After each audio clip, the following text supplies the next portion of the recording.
Gelar usai Lebaran, pertemuan antara Presiden Joko Widodo dan Ketua Umum PDI Perjuangan Megawati Soekarno Putri tak kunjung digelar. Bahkan ada dugaan pertemuan itu sulit terwujud karena adanya penghalang. Apa penghalangnya kita bahas malam hari ini bersama dengan politisi PDI Perjuangan Ciko Hakim.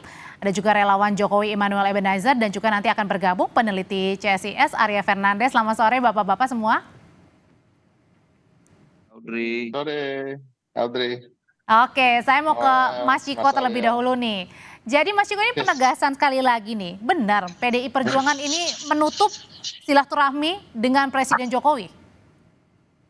Kalau kita melihat apa yang disampaikan Mas Hasto tadi, itu kan menjawab pertanyaan karena ada gosip atau rumor yang mengatakan ada pertemuan antara Pak Jokowi dan Ibu Megawati di hari Lebaran. Jawaban dari Mas Hasto itu jelas, memang tidak ada pertemuan di hari itu. Nah, itu satu.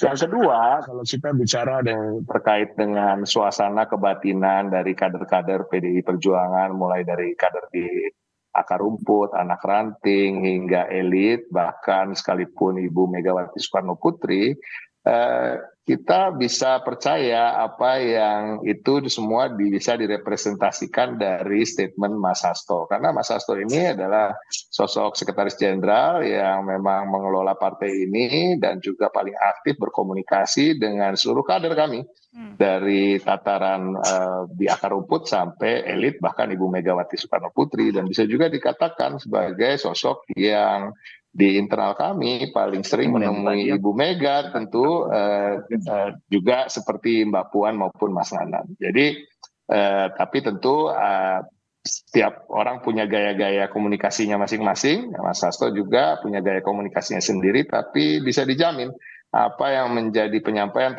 dari Mas Hasto itu adalah cermin dari suasana hati kami-kami yang berada di PDI Perjuangan. Suasana kebatinannya sebenarnya seperti apa sih Mas Ciko tadi yang ditangkap dari pernyataan dari Mas Sekjen ini? Sebenarnya lebih karena beda antara Mas Gibran yang dicalonkan, tadi kan dibilangnya juga karena beda ini tidak mendukung upaya demokrasi di Indonesia. Sebenarnya gimana ini?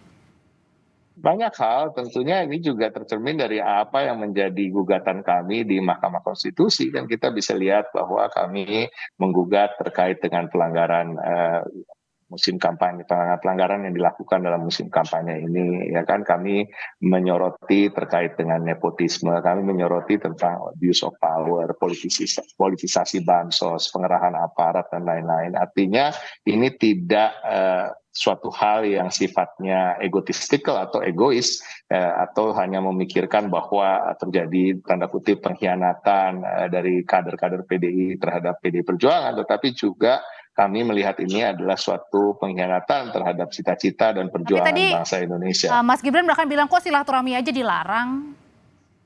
Saya rasa kata-kata dilarang itu kan nggak keluar ya, tapi kami juga belum saya pribadi belum mendapatkan kabar ada upaya-upaya yang serius membuka jalur komunikasi dari pihak yang ingin bertemu dengan pihak yang ingin ditemui. Oke, Bang Noel, sebenarnya kalau dari lihat gelagatnya Presiden nih, sebenarnya yang tidak mau ini bertemunya Pak Jokowinya atau Bu Meganya? Saya nggak mau terjebak soal Bu Mega atau Pak Jokowi, tapi secara prinsip Pak Jokowi itu suka bersilaturahmi dengan siapapun. Beliau tidak pernah menutup yang namanya komunikasi dengan siapapun. Dan itu disampaikan berkali-kali ke saya saat beliau ketemu saya. Jadi Pak Jokowi ini kan suka sekali ya diskusi dan sebagainya. Yang saya khawatirkan Hasto ini menjadi penghalang jembatan silaturahmi yang sebetulnya ini momennya bulan Syawal ini gitu loh. Jadi saya melihatnya ada semacam sinisme politik, entah apalah ya yang terjadi di mana di otaknya Hasto ini. Karena biar gimana pun. Tapi kan Mas Hasto perpanjangan Sekjen PDI Perjuangan, Bang. Kenapa? Kan Mas Hasto ini perpanjangan dari PDI Perjuangan, Sekjen. Iya, seharusnya kan gini, tadi kan disampaikan bahwa kita ini sebagai benteng demokrasi. Kalau sebagai benteng demokrasi ya sudah silaturahmi, kenapa harus di barrier juga, dibatas-batasin. Kalau dia punya komitmen terhadap menjaga demokrasi, bukan begitu caranya. Persoalan pemilu, persoalan silaturahmi ya persoalan silaturahmi, jangan dibatas-batasin dong. Jadi saya sepakat dengan apa yang disampaikan Mas Gibran terkait pembatasan atau pelarangan silaturahmi ini sebetulnya membuat rakyat semakin bisa menilai ini siapa sebenarnya negarawan, siapa ini yang benar-benar tokoh yang pantas gitu. Akhirnya rakyat punya cara tersendiri dalam menilai kenegarawanan para elit ini gitu loh. Jadi secara jujur saya sampaikan Pak Jokowi selalu membuka silaturahmi dengan siapapun dan tidak tanpa terkecuali. dibatas-batasin, apalagi melewati anak ranting, anak apalah, nggak ada gitu-gituan. Harus lewat relawan dulu, nggak ada juga. Kita nih sebagai anak bangsa, kader bangsa ingin sekali para tokoh-tokoh ini guyup lah. Persoalan 5 tahunan kan itu persoalan pahlawan ya, pesta demokrasi yang sudah disediakan oleh konstitusi. Tapi persoalan bangsa ini kan mau 1000 tahun pun tetap harus hadir, tetap harus ada gitu loh. Mungkin terlalu dalam sakitnya? Nah itu tanya ke Hasto, jangan-jangan begitu. Sakitnya tuh di sini gitu loh. Oke, Mas Arya sebenarnya kalau publik sendiri nangkepnya gimana sih? Ada kewajaran atau sebenarnya nggak wajar? Harusnya ya dalam momen silaturahmi, Lebaran ini keduanya bisa guyup gitu, bisa balik lagi seperti kemesraan dulu-dulu. Atau sebenarnya sebaliknya masyarakat memaklumi?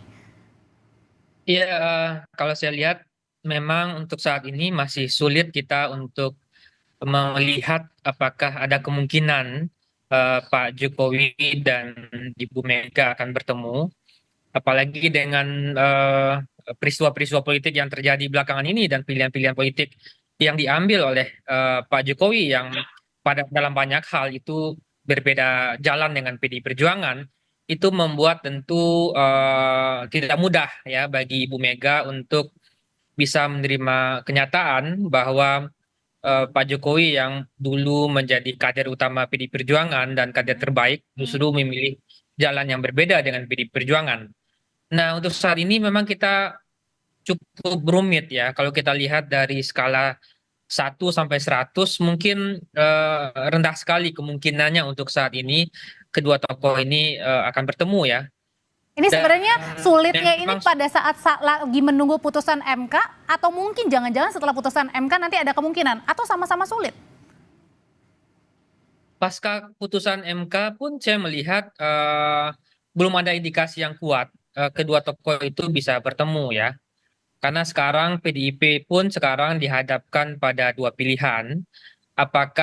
Pertama, apakah akan menjadi full sebagai partai oposisi, atau kedua memilih bergabung dengan pemerintahan Pak Prabowo, tetapi bernegosiasinya melalui Pak Prabowo bukan dengan Pak Jokowi gitu ya. Jadi memang itu situasi yang terjadi di internal PDI Perjuangan. Meskipun kalau kita baca secara internal itu memang ada kelompok-kelompok yang menginginkan rekonsiliasi, tapi juga ada kelompok-kelompok yang melihat PDIP berperan sebagai partai oposisi gitu. Oke, jadi saat ini PDIP membuka rekonsiliasinya dengan Pak Prabowo ya, gitu ya? Saya kira kemungkinan itu lebih terbuka dibandingkan kemungkinan untuk membangun hubungan baru dengan Pak Jokowi untuk saat ini ya. Oke, kalau gitu langsung nanya ke Mas Ciko, yang lebih terbukanya mana Mas? Rekonsiliasi dengan Pak Prabowo atau kemungkinan membuka hubungan baru dengan Pak Jokowi ini rasanya mustahil? Saya rasa kita nggak perlu membanding-bandingkan begitu. Tapi kalau kita bicara hubungan antara Ibu Megawati Soekarno Putri dengan Pak Prabowo Subianto, sampai hari ini memang tidak ada dan tidak pernah ada masalah-masalah pribadi dan masalah-masalah yang mendasar terkait hubungan mereka.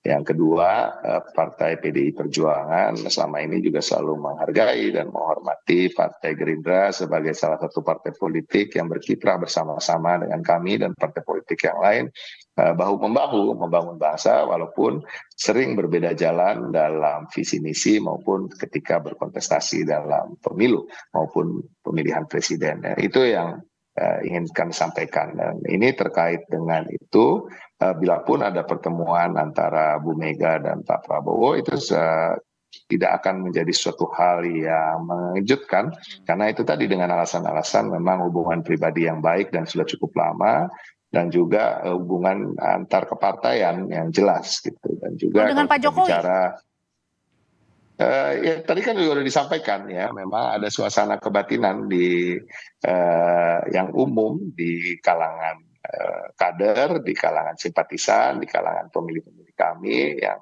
sampai hari ini masih belum bisa menerima apa yang dilakukan di beberapa bulan terakhir oleh Pak Jokowi maupun keluarganya terkait dengan bangsa dan negara ini yang kita cerminkan dalam gugatan-gugatan kita di Mahkamah Konstitusi. Saya rasa itu cukup untuk menjelaskan. Tapi ya kembali lagi, politics is the art of possible. Politik itu adalah seni dari segala kemungkinan. Apa yang hari ini tidak, belum tentu apa yang tidak akan menjadi yang sama di hari yang mendatang. Tetapi kalau kita bicara hari ini, ya tentunya itu yang menjadi sikap, dan saya rasa apa yang disampaikan Mas Hasto beberapa hari terakhir, beberapa minggu terakhir itu bisa cukup mencerminkan apa yang menjadi sikap kan. Ada suasana kebatinan yang rasanya sulit untuk bertemu begitu Mas Arya. Tapi tadi Pak Bahlil ini juga mengatakan sebenarnya antara Pak Jokowi dan Bu Mega ini punya perasaan yang sama loh untuk saling berbicara, tapi mungkin waktunya tidak terburu-buru. Ini maknanya apa? Mas Arya. Oh saya, oke baik. Kalau untuk Pak Prabowo dan Bu Mega, saya kira memang terutama dari sisi Pak Prabowo memang ada kebutuhan yang cukup mendesak dilakukan oleh Pak Prabowo, mengingat meskipun secara elektoral Pak Prabowo berhasil memenangi pemilu dengan angka 58%, tetapi kekuatan real politik partai-partai pendukung 02 di DPR, kursinya itu hanya di sekitar 48%-an. Jadi masih butuh beberapa persen lagi untuk mengenapkan dukungan sampai di atas 60% ya.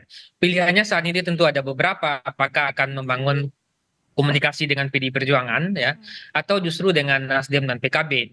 Dua-duanya sekarang belum ada yang pasti ya. Pembicaraan dengan PD Perjuangan belum menunjukkan tanda-tanda yang serius. Begitu juga pembicaraan dengan Nasdem dan PKB juga begitu. Jadi inisiatif kalau akan ada pertemuan antara Pak Prabowo dengan Bu Mega, tentu inisiatifnya akan berasal dari Pak Prabowo karena ada kebutuhan dari sisi Pak Prabowo untuk mengamankan politik di DPR. Dengan dukungan hanya 48% itu sangat berisiko secara politik. Kalau ada kemungkinan pertemuan yang diinisiasi oleh Pak Prabowo, Bang Noel, untuk bertemu dengan Bu Megawati, ada kemungkinan juga nggak Pak Prabowo juga menjadi jembatan pertemuan antara Bu Mega dengan Pak Jokowi? Ya, ini posisi Prabowo ini kan sangat dilematis ya. Dia di tengah-tengah antara dia tunduk terhadap pimpinannya sebagai detik ini kan dia sebagai menteri pembantu presiden, walaupun secara dia sebagai presiden terpilih hari ini. Nah, dia ada dua hubungan psikologis yang menurut pandangan saya antara memilih atasannya, pimpinannya, dan teman akrabnya Bu Mega. Posisi Pak Prabowo ini sangat dilematis karena Pak Prabowo ini kan karakternya tidak suka berkonflik. Dia ingin mau ya semua kader bangsa ayo bersatu guyup. Makanya berkali-kali kan pidato Pak Prabowo, saya sebagai presiden jangan lagi jumawa dan kita harus saling merangkul. Ayo kita kan juga Pak Jokowi juga sudah memberi standar kepemimpinan bangsa ini. Artinya apa? Dengan diangkatnya Pak Prabowo jadi menteri itu kan bentuk rekonsiliasi nyata yang akhirnya meredam yang namanya konflik-konflik. Nah, dalam kasus 2024 ini, pemilu 2024 ini kan sebenarnya tidak ada yang berkonflik. Makanya saya tidak mau pakai pilihan katanya rekonsiliasi. Lebih pantasnya silaturahmi. Karena apa yang disampaikan kawan-kawan PDIP, PDIP dengan Gerindra tidak ada masalah. Megawati dengan Pak Prabowo nggak ada masalah. Gitu. Dan itu kan ditegaskan berkali-kali oleh Hasto, oleh kawan-kawan PDIP semua. Berarti posisi Pak Prabowo saat ini sangat sulit karena tadi antara Bu Mega atau Pak Jokowi. Nah, itu kan problem psikologis yang hari ini dihadapi oleh Pak Prabowo. Nah, Pak Prabowo ini kan dia posisinya hari ini di tengah. Dia sangat menghormati Bu Mega. Di sisi lain dia harus patuh terhadap pimpinannya, yaitu presiden yang hari ini masih memimpin bangsa ini. Pak Prabowo ini kan baru secara definitif menjadi presiden itu nanti kan 20 Oktober nanti, gitu. Masih sekitar 6 bulan sekian hari lagi lah. Itu kira-kira. Jadi menurut saya ya alangkah pantasnya dibukalah pintu silaturahmi ini, dan ini kan momennya momen bulan Syawal. Nah, saya jujur khawatir dengan narasi-narasinya Hasto beberapa waktu ini karena kecenderungannya lebih pada sinisme politik. Sebetulnya ini momennya. Udahlah, persoalan politik elektoral kan udah selesai. Katanya udah Kita selesai, bisa katanya tentang masih ke kok depan singkat lah. aja. Jadi itu kan kembali lagi permasalahan itu jujur kalau kita mau agak ini bercanda ya, tapi ada kebenaran di sini. It's your problem, not our problem. Jadi intinya itu masalah lo bukan masalah kita ya kan, terkait dengan dilema itu. Yang tadi itu yang pertama. Noel. Jadi yang kedua terkait dengan apa yang disampaikan, jangan sampai juga momentum Lebaran ini digunakan untuk hal-hal yang sifatnya di luar silaturahmi, Baik. yaitu hal-hal yang untuk melegitimasi suatu hal yang memang belum legitimate. Nah, ini yang kita juga jangan sampai juga dibaca oleh masyarakat sebagai suatu trik-trik politik untuk seakan-akan mencerminkan bahwa tidak ada kesalahan-kesalahan yang diperbuat di masa lalu. Mas Ciko, terima kasih Bang Noel, terima kasih Mas Arya, Ya, terima kasih, Audrey. sehat selalu semuanya. Terima kasih. So,